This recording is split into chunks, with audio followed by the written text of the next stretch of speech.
تاریخ میں کچھ ولادتیں صرف بچوں کی پیدائش نہیں ہوتی، وہ نظریات کی ولادت ہوتی ہیں، وہ قربانی کی بنیاد ہوتی ہیں، وہ کربلا کی تمہید ہوتی ہیں۔ 4 شعبان 26 ہجری مدینہ کی گلیوں میں ایک ایسا چراغ روشن ہوا جس کی روشنی کربلا کے خیموں تک جانی تھی۔ یہ ولادت کسی عام سپاہی کی نہیں تھی، یہ ولادت تھی وفا کے پرچم بردار کی، عباس بن علی کی۔ یہ وہ زمانہ تھا جب اسلام ظاہری فتوحات کے باوجود اندر سے آزمائشوں میں گھرا ہوا تھا۔ رسول خدا صلی اللہ علیہ وسلم دنیا سے پردہ فرما چکے تھے، جناب سیدہ فاطمہ سلام اللہ مظلوم ہو چکی تھیں، امیر المومنین علی خاموشی کے زخم سہ رہے تھے اور بنی امیہ اقتدار کی بنیادیں مضبوط کر رہے تھے۔ ایسے دور میں ایک ایسے بچے کی ضرورت تھی جو مستقبل میں حق اور باطل کے بیچ دیوار بن سکے۔ آپ تہجد کی نماز میں دعا کرتے، آنکھوں میں آنسو تھے، دل غمزدہ تھا۔ آپ نے دعا کی، اے اللہ مجھے ایسا بیٹا عطا کر جو کربلا میں میرے بیٹے حسین کا بازو بنے، وفا کی دیوار بن جائے، حق کے لیے ڈٹ جانے والا ہو۔ رب نے اس آواز کو سنا اور وقت نے جواب لکھ دیا۔ اس دعا کا نام رکھا گیا عباس علمدار علیہ السلام۔ وقت گزرتا گیا، عباس بڑے ہوتے گئے۔ عباس کی آنکھوں میں حیا تھی، ہاتھوں میں طاقت اور لہجے میں علی کی گرج۔ روایت میں ہے کہ جب آپ 12 برس کے ہوئے تو آپ نے پہلی بار میدان میں قدم رکھا۔ سامنے نظر آیا ایک ایسا لشکر جس کی تعداد دیکھ کر دل بیٹھ جاتے تھی۔ حضرت علی علیہ السلام نے پوچھا، کون ہے میرا وہ بیٹا جو تنہا ان کے مقابلے میں جائے گا؟ ایک لمحہ ٹھہرا، پھر عباس علمدار آگے بڑھے، آواز میں لرزش نہیں، لہجے میں خوف نہیں۔ عرض کیا، بابا جان میں آپ کا بیٹا ہوں، اگر مجھ میں خیبر کی گرج نہ ہو تو میں علی کا بیٹا نہیں۔ یہ سن کر حضرت علی علیہ السلام نے حضرت عباس علیہ السلام کو دیکھا جیسے اپنے ہی عکس کو دیکھ رہے ہوں اور اجازت دے دی۔ جناب عباس کا گھوڑا وقار کے ساتھ آگے بڑھا، سامنے لشکر تھا۔ آپ نے بلند آواز میں پکارا، کوئی ہے جو میرے مقابلے میں آئے؟ ایک لمحے کو فضا رک گئی، لشکر میں سرگوشیاں ہوئیں۔ یہ کون ہے اکیلا؟ لہجہ بادشاہوں جیسا۔ ایک پہلوان آگے بڑھا اور پوچھا، تو علی کا بیٹا ہے؟ عباس علیہ السلام نے مختصر جواب دیا، ہاں۔ اس نے کہا، میں نے تمہیں کبھی میدان میں نہیں دیکھا۔ عباس علیہ السلام نے کہا، مجھے کبھی بھیجنے کی ضرورت ہی نہیں پڑی۔ پھر وہ لمحہ آیا جس نے سب کچھ بدل دیا۔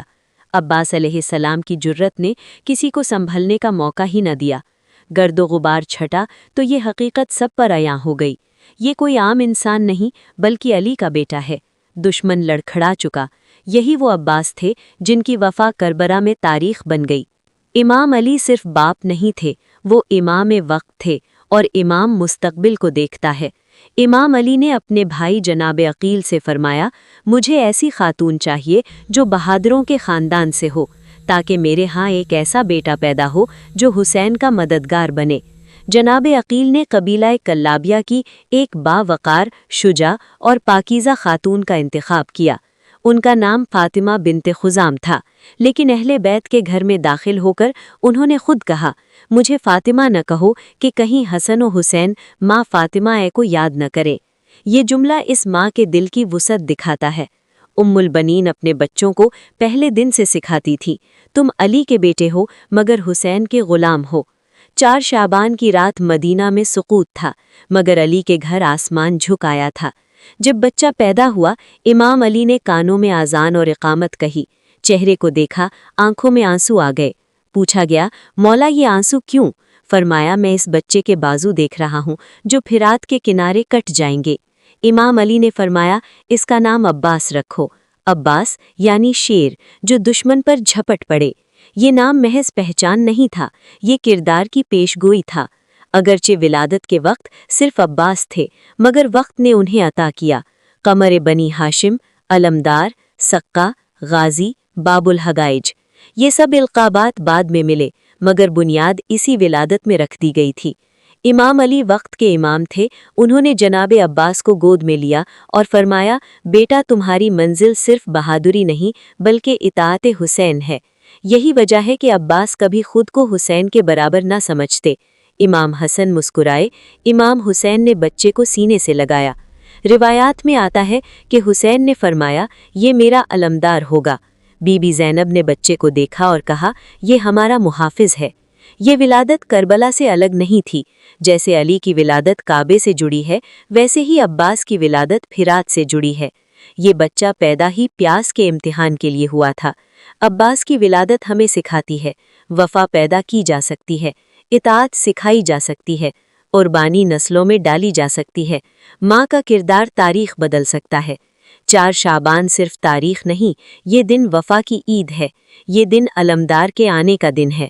سلام ہو اس ولادت پر جس نے کربلا کو معنی دیے. سلام ہو اس ماں پر جس نے عباس جیسا بیٹا دیا. مولا غازی عباس، آپ وفا کا وہ نام ہے جو کربلا میں لکھا گیا اور قیامت تک زندہ رہے گا. جن کے بازو کٹ گئے مگر علم نہ گرا، جنہیں پانی ملا مگر حسین یاد آ گئے. میر انیس نے اپنے مرثیے غل آمد عباس کا ہے فوج ستم میں اسلام کے 4 بڑے علمداروں کا ذکر کیا اور فیصلہ کر دیا کہ جب روز محشر علم آئے گا تو علم حضرت عباس ہی کہلائے گا. یہاں تک کہ سرکار رسالت مآب صلی اللہ علیہ وآلہ وسلم کے خیبر میں علم دینے کی روایت کو بھی انیس نے مصرے میں سمیٹ دیا. عالم میں ہوئے 4 اولوالعزم علمدار، ایک حضرت حمزہ تھے تو ایک جعفر طیار. بعد ان کے ہوئے زیب علم حیدر کرار، عباس اب اس منصب والا کا ہے مختار. کرسی کے بھی پائے سے سوا پایا ہے رتبہ، کیا دست بدست اس کو یہ ہاتھ آیا ہے رتبہ.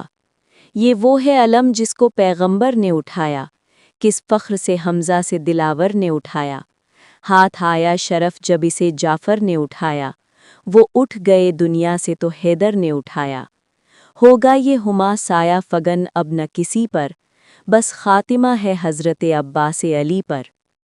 یا عباس، ہم سب کو امام وقت کی اطاعت اور وفا نصیب فرما.